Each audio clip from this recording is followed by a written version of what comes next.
საყდრის ირგვლივ განვითარებულ მოვლენებზე არ არის გამორიცხული პარლამენტში მისვლა კულტურის მინისტრს მოუწიოს, თუმცა საკითხის სიმწვავიდან გამომდინარე ნაკლებად სავარაუდოა, რომ საბადოს ირგვლივ ატეხილი აჟიოტაჟის მოგვარება ერთი უწყების პრეროგატივა იყოს.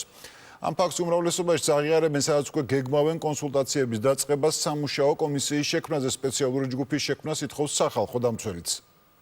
შეიქმნას გარკვეული სამუშაო ჯგუფი, სადაც ყველა დაინტერესებული მხარე იქნება წარმოდგენილი. სახალხო დამცველის შეთავაზებას ხელისუფლება ჯერ არ გამოხმაურებია. საყდრისის ირგვლივ შექმნილი დაპირისპირების მოსაგვარებლად ბუჩა ნანუაშვილი ფართო განხილვის აუცილებლობაზე საუბრობს.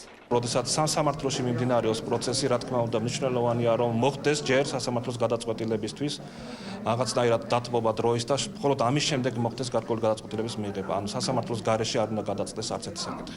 იმაზე, რომ საყდრისის პრობლემას მხოლოდ ერთი უწყება ვეღარ მოაგვარებს, უმრავლესობის ნაწილშიც საუბრობენ. გამოვდივარ ინიციატივით, რომ მოხდეს საკომიტეტო პარლამენტში განხილვა აღნიშნული საკითხისა, ან გამოვიდეს ინიციატივით არასამთავრობო ორგანიზაცია, რომელიმე დაწესებულება, რომელიც მედიატორის როლს იკისრებს. ვინაიდან არსებობს კითხვები, ვინაიდან იგივე სამინისტრო აცხადებს, რომ ყველანაირი არგუმენტი არის იმისთვის დადებული, რომ ეს კანონიერად მოხდა ამ სამუშაოების გაგრძელება.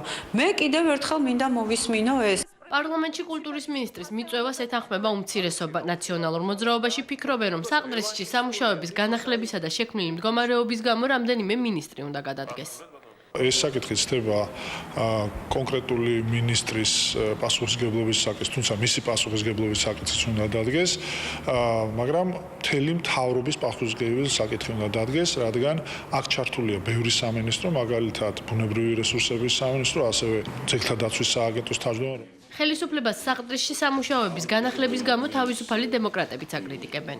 ის ფორმა რა ფორმითაც მოხდა ეს ყველაფერი ამ ბოლო 2 დღის განმავლობაში აბსოლუტურად არის მიუღებელი და არის ვანდალური. ბოლოს ესეთი ვითარება მე მახსენდება, როდესაც სააკაშვილმა სტალინის ძეგლი მოიპარა გორის მოედნიდან. მეწარმის ინტერესებიც საკმაოდ წინა პლანზე იყო წამოსაწევი, მე ამას არ უარყოფ ნამდვილად, მაგრამ ასევე გასაზიარებელი იყო ექსპერტების, არქეოლოგების ამ საკითხის საქართველოს საკეთილდღეოდ გადაწყვეტის მოსურნეთა ინტერესებიც. მოუწევს თუ არა საკანონმდებლო ორგანოში მისვლა კულტურის მინისტრს ამ დრომდე უცნობია. საყდრისის თემაზე მომუშავე კომისიის შექმნაზე კი უმრავლესობაში დახურული კონსულტაციები გაიმართება.